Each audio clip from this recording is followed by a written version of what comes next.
할렐루야. 네, 여러분 주님의 이름으로 여러분을 환영합니다.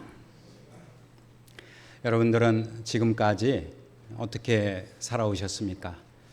우리가 서로에 대해서 잘 알고 있죠. 그러나 개인의 삶은 개인이 독특한 만큼 다양하다 이렇게 생각이 듭니다. 여러분들은 기쁘게 사셨나요? 아니면 슬프게 살아오셨나요? 기쁨이 많아요? 슬픔이 많아요? 여러분 스스로를 어떻게 생각을 하십니까?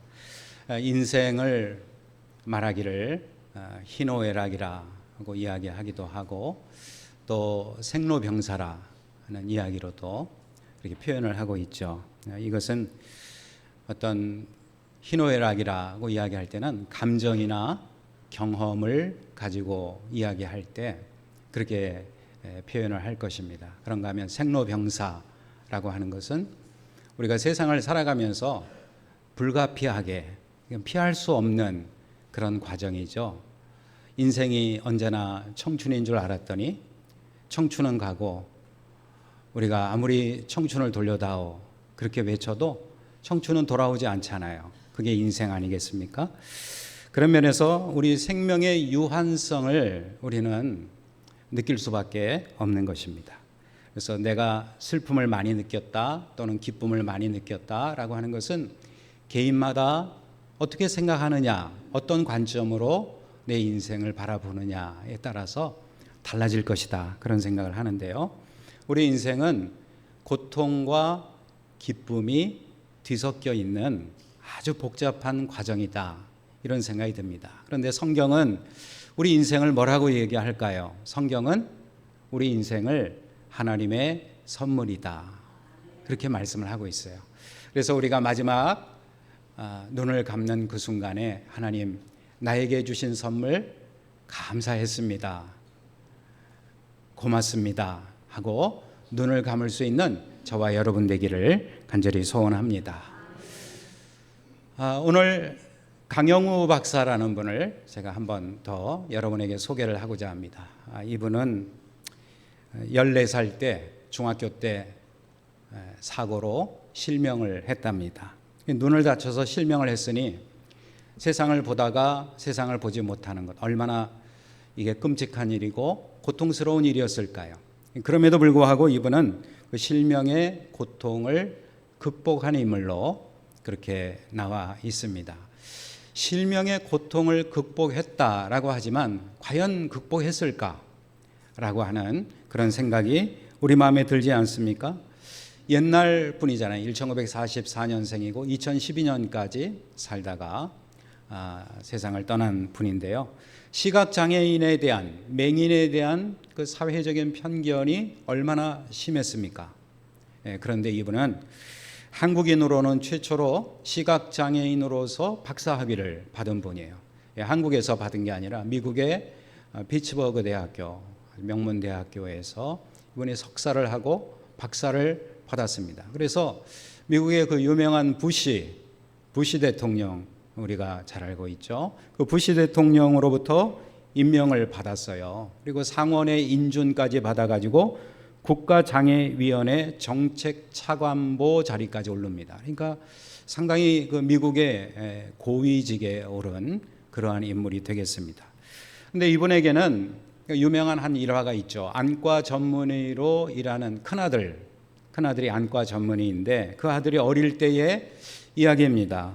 아침 식사를 하는데 돌아가면서 기도를 시키는데 이 아이가 3살짜리 아이가 기도를 하는데 이렇게 기도했답니다. 하나님, 우리 아빠 제발 눈 좀 떠서 나와 같이 야구도 하고 운전도 하고 세발 자전거도 타게 해주세요 하고 이렇게 이 3살 먹은 아이가 기도를 하는데 그 아빠의 마음, 맹인인 아빠의 마음이 얼마나 아팠을까요? 생각해 보면 참 짠한 일 아닙니까? 너무나 마음이 무너지는 것처럼 괴로웠답니다. 그때 여러분이라면 뭐라고 그 아이에게 이야기해 줄 수 있겠어요? 시간이 지나면 눈을 뜰 수 있단다 라고 말해 줄까요? 그렇게 거짓말을 할 수도 없고 또 나는 눈을 뜰 수 없는 사람이야 라고 실망감을 안겨주는 말을 아이에게 해주기도 너무나 괴로운 일 아닙니까? 그래서 이분이 마음에 고민을 했대요. 어떻게 하면 저 사랑하는 아들에게 실망감을 안기지 않고 희망을 줄 수 있을까? 나는 이렇게 괴롭게 살지만, 앞을 못 보는 맹인으로 살고 있지만 아들만은 밝게 키우고 싶은데 어떻게 하면 좋을까 고민을 했다는 거예요. 그래서 생각하다가 지혜를 냈답니다. 아이가 잠자리에 들 때 그 침대에 올려놓고 이 아빠가 성경을 읽습니다. 점자 성경을 읽어주는 거예요. 그리고 불을 끄고 성경을 읽어주고 동화책을 읽어주는 거예요. 점자 성경을 손으로 더듬어 가면서 읽어주니까 가능한 일 아니겠어요? 아버지가 성경을 읽어줍니다. 그래서 아들은 침상에 누워서 그 깜깜한 밤에 이 아이의 무한한 상상력이 움직이게 되었다라는 거예요. 그래서 귀로만 아빠의 음성을 듣는 것이 아니라 마음으로 아빠의 읽어주는 그 소리를 들으면서 아들은 상상의 날개를 펼쳤다는 거예요. 그러면서 강영우 박사가 이야기를 했답니다. 야구나 운전이나 자전거 타는 것은 너의 엄마가 하면 되고, 나는 엄마가 못하는 것, 나만 할 수 있는 것을 너한테 해줄 수 있다. 깜깜한 밤에도 성경을 읽어줄 수 있고 또 너의 마음속에 그림을 그려줄 수 있지 않냐. 이게 아빠가 할 수 있는 일이다. 이렇게 위로를 했답니다. 말하자면 고통이라고 하는 현장, 삶의 현장 속에서 하나님의 사랑이 어떻게 역사하는가를 그 아이에게 가르쳐 줬다는 것이죠. 우리가 우리 인생을 어떻게 보느냐라고 하는 건 매우 중요한 일이라고 생각합니다. 우리 좋으신 하나님은 모든 것이 합력하여 선을 이루시는 하나님이심을 믿으시기 바랍니다. 오늘 본문의 여인의 이야기, 얼마나 기구한 여인입니까? 어려운 처지에 고통당하던 여인이 주님에 관한 소식을 들었습니다. 그리고 주님께 나와왔대요. 여러분, 여기에서 우리는 매우 중요한 삶의 힌트를 얻어야 할 것입니다.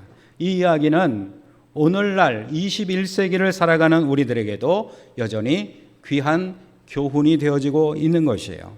이 여인이 겪고 있었던 어려움, 그리고 고난, 얼마나 고통스러운 몸부림을 치면서 삶을 헤쳐나가였어야만 했을까요? 그런데 그 고난의 현장에서 이 여인이 예수님을 만나게 됩니다. 얼마나 중요한 일일까요? 여러분, 내게 고난이 있고 고통이 있지만, 그러나 그 고난과 고통이 주님을 만날 수 있는 연결고리가 된다면 그 고난은 축복의 통로라고 하는 사실인 것입니다. 고난의 현장에서 주님을 만날 수 있다면 그 사람은 복된 사람인 거예요. 여러분, 이 사실을 믿으시기를 간절히 소원합니다. 그래서 이 여인은 귀신 들린 딸에 대한 안타까운 심정을 가지고 예수님을 만났고요. 그리고 기적을 체험했습니다. 그래서 오늘 저는 이 여인의 이야기를 통해서 구체적으로 이 여인은 어떻게 주님의 응답을 받고 인생의 전환점을 맞이할 수 있었는가 하는 것을 여러분과 나누고자 합니다. 첫째로 이 여인에게는 간절한 자세가 있었어요.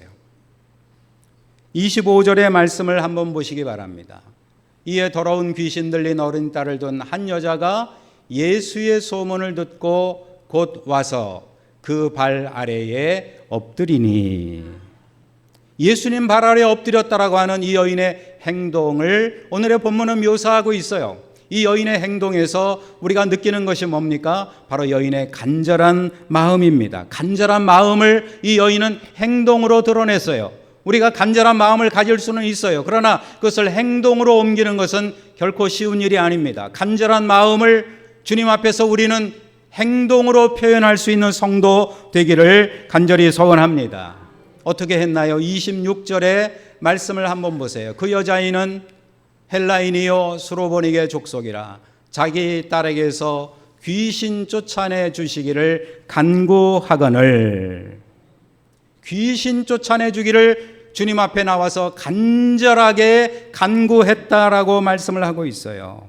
또 이 말씀의 병행구인 마태복음을 보시면 마태복음 15장 22절에 보면 이 여인은 멀리서부터 주님을 향하여 소리를 지르며 외쳤다라고 말씀하고 있어요. 소리를 지르며 외쳤다. 얼마나 간절한 마음으로 예수님을 향하여 이 여인이 나왔는가 하는 것을 알 수 있게 하는 대목이 되겠습니다.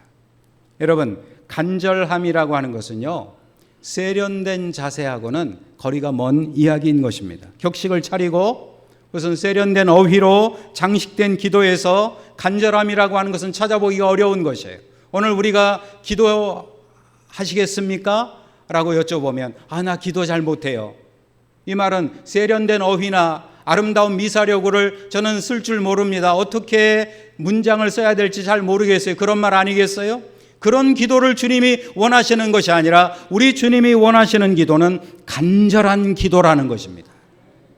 간절한 기도는 우리의 마음을 내려놓고 진솔하게 아뢰는 기도인 것입니다. 비록 문장이 다듬어지지 않고 말이 뒤죽박죽 되어 있지만 그래도 우리 주님은 알아들으시는 주님이신 것을 믿으시기 바랍니다. 체면과 거칠애를 내려놓고 간절하게 주님 앞에 엎드렸다는 것이에요. 종교개혁자 마틴 루터가 종교개혁을 단행할 때 이 카톨릭 천주교 진영으로부터 많은 위협과 협박을 받았다는 사실은 우리가 잘 알고 있어요. 그 협박과 위협을 받았다 그러면 우리가 그냥 단순하게 그랬구나 이렇게 생각할 수 있겠죠. 여러분 얼마나 그게 힘든 일인지 아십니까? 누군가로부터 협박을 받고 위협을 받아서 내 생명이 위태롭다라는 생각을 갖게 될 때 얼마나 큰 스트레스 가운데 힘들었을까요? 그때 루터는 이렇게 기도했답니다. 하나님, 이 시간 당신께서 저에게 해 주실 일은 저를 도와주실 일입니다. 간절하게 하나님을 향하여 기도했을 때 그 간절하고도 단순한 기도를 통해서 하나님은 루터를 도와주시고 종교 개혁을 완수할 수 있도록 도와주셨습니다.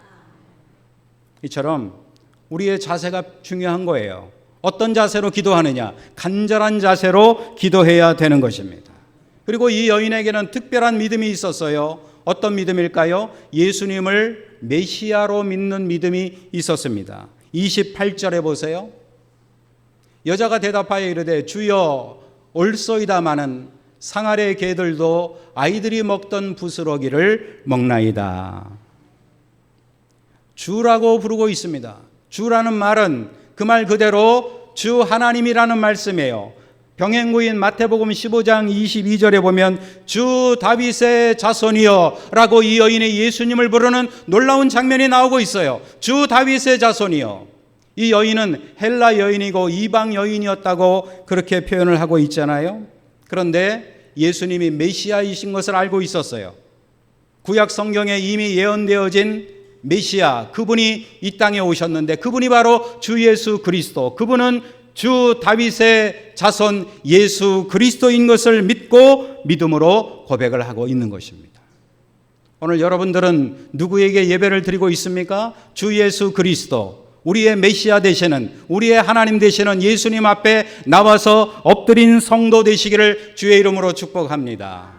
우리의 주, 만주의 주, 창조주가 되시는 그 하나님께서 우리의 기도를 들으시고 새 창조의 역사를 이루어 주실 것이라는 그 믿음과 함께 간절하게 부르짖어 기도하면 우리 주님이 들어주신다는 거예요.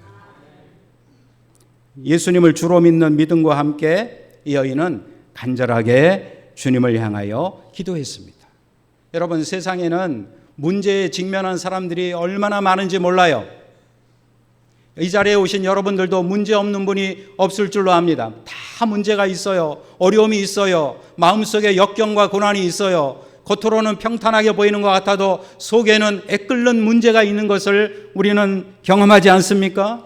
그런데 정말로 중요한 것이 뭡니까? 문제에 직면한 사람은 많이 있는데 주님 앞에 나의 구세주가 되시고 창조주 되시고 세상을 다스리시는 그 주님 앞에 나의 문제를 가지고 나와서 간절하게 아뢰는 사람은 적다는 이야기예요. 오늘 우리도 주님 앞에, 창조주 하나님 앞에 나와서 간절하게 기도하는 성도 되시기를 간절히 소원합니다. 두 번째로 이 여인에게는 기도 응답의 요소가 있었어요. 그것은 바로 겸손과 인내라고 하는 것입니다. 수로보니게 여인의 모습을 한번 보세요. 예수님의 소문을 듣고 예수님께 왔습니다. 칭찬받을 만한 믿음의 모습 아닙니까? 그리고 이 여인의 간구는 간절한 모습이었어요. 그리고 겸손하게 주님 앞에 엎드리지 않았어요? 그러면 이만큼 했으면 주님으로부터 칭찬받고 축복을 받는 것이 당연한 일 아닙니까? 문제가 해결되는 것이 당연한 일 아니겠어요? 그런데 그 결과는 어땠습니까? 주님의 대답은 예상을 뛰어넘는 대답이셨어요. 27절을 보세요. 예수께서 이르시되 자녀로 먼저 배불리 먹게 할지니 자녀의 떡을 취하여 개들에게 던짐이 마땅치 아니하니라. 여러분, 이 이야기는 우리가 너무나 잘 아는 이야기 아닙니까? 그런데 한번 생각해 보세요. 내가 이 상황을 겪는다, 내가 이 상황에 직면한다라고 생각이 들 때 여러분 같으면 어떻게 했습니까? 여러분의 혈기가 나오지 않을까요? 조금만 기분 나쁜 일이 있어도, 조금만 수틀린 일이 생겨도 우리는 모든 것을 다 집어치고 치워버리고 싶은 생각이 들지 않습니까? 이 여인은 헬라인이라고 소개하고 있어요. 이 여인을 향한 주님의 대답, 그 대답을 들었을 때 헬라인으로서의 자격지심, 그런 생각이 들지 않았겠습니까? 내가 이방인이라고 저분이 나를 개 취급을 하는구나 라고 생각하지 않았겠습니까? 이 중요한 순간에 이 여인은 어떻게 대답을 했습니까? 28절을 보세요. 여자가 대답하여 이르되 주여 올소이다마는 상 아래 개들도 아이들이 먹던 부스러기를 먹나이다. 겸손한 모습입니다.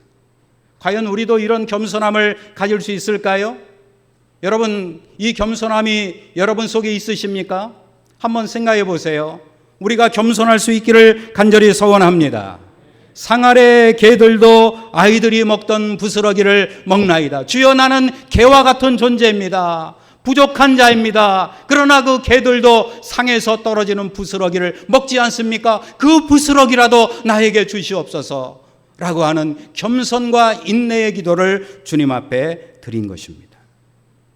우리가 세상에서 겸손을 자주 부르짖고 외치고 있습니다마는 얼마나 자주 우리가 상석에 앉으려고 노력하고 있지 않습니까?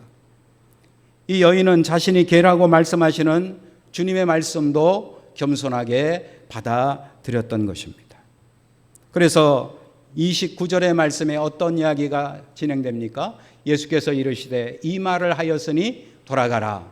귀신이 내 딸에게서 나갔느니라. 얼마나 귀한 일입니까? 이런 응답이 우리 가운데 있기를 간절히 소원합니다. 좀 내 마음에 안 들고 내 혈기를 자극하고 내 자존심이 무너지는 그러한 순간이 있어도 주님 앞에서 나의 혈기를 드러내는 것이 아니라 끝까지 겸손하고 끝까지 인내할 수 있기를 간절히 소원합니다. 이 여인의 믿음의 말, 겸손한 말, 인내하는 믿음이 주님의 응답을 받게 했다는 거예요. 그래서 오늘 말씀의 제목을 저는 고통 속에서 갖는 믿음, 고통 중에 갖는 믿음이라고 하는 제목을 잡게 되었어요. 오늘 우리도 주 앞에 나와서 기도할 때, 그리고 우리가 구할 때 믿음으로 구할 수 있기를 간절히 소원합니다. 이 여인은 가장 중요한 자세가 뭡니까? 말씀을 듣는 자세가 이 여인에게 있었어요. 25절 후반부를 다시 한번 보세요. 이에 더러운 귀신 들린 어린 딸을 둔 한 여자가 예수의 소문을 듣고 곧 와서 그 발 아래에 엎드리니. 예수의 소문을 들었다는 거예요. 오늘 여러분들은 예수님의 소문을 듣고 있는 줄 깨달으십니까? 예수님의 소문이 우리 귓가에 들려지는 게 얼마나 큰 복입니까? 귀가 열려야 한다는 거예요. 어려움 가운데 있는 사람들의 공통점이 뭔지 아십니까? 귀가 막히고 눈이 막히는 거예요. 그래서 행동도 하지 못하는 거예요. 어찌해야 할지 모르는 혼돈 가운데 빠지는 이유가 뭡니까? 그들의 귀가 막히고 눈이 막히고 행동이 혼돈 가운데 안절부절 못하게 되는 것이에요. 사랑하는 성도 여러분, 어려울수록 주님의 말씀이 들리는 귀가 열리시기를 주의 이름으로 축복합니다. 그리고 주님을 바라볼 수 있어야 돼. 나에게 말씀하시는 주님, 나를 만나주시는 주님, 나와 함께 하시는 주님을 만나는 역사가 우리 가운데 있어야 합니다. 그래서 히브리서 기자는 믿음의 주요 온전하게 하시는 이인 예수를 바라보라 말씀하지 않았습니까? 옛날 훌륭한 목사님들이 많이 계셨어요. 그 훌륭한 목사님들 가운데 특별히 오늘은 제가 손영원 목사님의 이야기를 잠깐 하려고 합니다. 이 손양원 목사님은 참 미남이죠. 근데 왜 표정이 시큰둥하신가? 미남이세요. 1902년 생이시고 1950년, 그러니까 얼마 많이 사시지는 못했던 것 같은데 큰 발자국을 남기신 그런 분이십니다. 이분이 일제강점기와 한국전쟁 시기에 활동하신 분이에요. 그래서 우리에게는 사랑의 원자탄으로 잘 알려져 있죠. 이분이 신사참배를 거부하고 결국 체포되어서 감옥에서 고난을 겪었습니다. 세상과 타협하면 편안하게 살 수 있을 텐데 이분은 세상과 타협하지 않고 감옥에 들어간 거예요. 제가 작년에 일본에 가봤더니 일본의 그 신사가 얼마나 뿌리 깊게 일본 사람들의 삶에 들어가 있는가 하는 것을 깨달을 수가 있었어요. 그 우상 숭배가 정말 우글대는 그러한 그 상황 속에서 일제강점기 하에서 신사참배를 거부하고 감옥에서 고난을 받고 끝까지 신앙을 지킨 인물입니다. 그뿐만이 아니에요. 1948년 여수 순천 반란 사건으로 인해서 그의 두 아들이 공산주의자들에 의해서 살해당했습니다. 여러분, 이게 얼마나 끔찍한 비극입니까? 얼마나 끔찍한 고난입니까? 그럼에도 불구하고 이 손양원 목사님은 그 아들들을 죽인 원수들을 용서하고 양아들로 삼았다라고 하는 그 유명한 일화가 남아있지 않습니까? 예수님의 사랑을 몸소 실천하신 분이에요. 사람들은 극한 어려움 가운데 들어가면 분노에 사로잡혀서 희노애락이라 그러는데 분노에 사로잡혀서 보지도 못하고 듣지도 못하고 자기가 어떤 행동하는지도 분간을 못할 때가 많이 있어요. 상황 파악을 잘 못합니다. 그러나 그리스도인들은 그러면 안 됩니다. 왜 그렇습니까? 예수님의 사랑이 나를 강권하시기 때문입니다. 예수님의 사랑이 나를 붙들고 계시기 때문에 예수님의 말씀을 듣는 믿음이 회복되면 내 영의 눈이 열리고 예수님의 사랑으로 우리가 무장할 수가 있게 되는 것입니다. 오늘 이 본문의 여인은 어린 딸을 데리고 사는 그런 여인이었어요. 그런데 그 딸이 귀신에 들렸다라고 하는 것은 그녀의 삶이 얼마나 혼돈스럽고 고통이었을까 하는 것을 짐작하게 하는 상황입니다. 그러한 상황 속에서 이 여인은 말씀을 듣는 믿음이 있었어요. 말씀을 들을 때 예수님을 믿고 예수님 앞에 나와서 간절하게 믿음으로 기도했을 뿐만 아니라 인내와 겸손의 자세를 가지고 주님 앞에 부르짖어 기도하게 될 때 우리 주님이 응답해 주셨다는 거예요. 오늘 강영우 박사님 이야기로 설교를 시작을 했죠. 이분이 그 인생 말년에 췌장암에 걸려가지고 투병 생활을 하다가 세상을 2012년에 별세를 했다고 합니다. 그런데 그 별세하기 전에 이분이 남긴 말이 있어요. 나는 누구보다 행복하고 축복된 삶을 살아온 제가 이렇게 주변을 정리하고 사랑하는 사람들에게 작별 인사를 할 시간을 허락받아서 감사합니다. 라는 말을 남겼다는 거예요. 68세의 나이에 세상을 떠났는데 짧은 인생이라면 짧은 인생 아닙니까? 그럼에도 불구하고 이분은 하나님께 감사했어요. 그리고 나의 삶은 행복하고 축복된 삶이었다라고 스스로 이야기를 했어요. 그러면서 장학금을 25만 달러를 기부했다고 합니다. 참 멋지게 행복하게 살다가 삶을 마감했다는 생각이 들었습니다. 그런 면에서 우리 인생을 어떻게 정의하느냐라고 하는 것은 오늘 우리에게 달려있는 것이다라고 생각이 들지 않습니까? 수로보니게 여인의 이야기는 비극적인 이야기, 고통의 이야기, 고난받는 한 여인의 이야기로 끝날 수 있었어요. 그러나 이 여인은 엄청난 반전으로 그 인생이 새로워지지 않았습니까? 왜 그런 일이 벌어졌을까요? 예수님은 불쌍한 여인의 기도를 들으시기 때문인 것입니다. 우리의 기도를 들으시는 주님 앞에 우리도 간절하게 기도해야 할 것입니다. 우리의 기도를 들으시는 그 주님 앞에 겸손하게 인내함으로 엎드려야 할 것입니다. 부스럭이라도 나에게 주시옵소서. 간절하게 주님을 향하여 기도할 때 하늘 보좌를 움직이고 전능하신 하나님의 역사가 우리 인생의 역사를 바꾸어 주실 것을 믿으시기를 우리 주님의 이름으로 축원을 드립니다. 기도하겠습니다. 거룩하신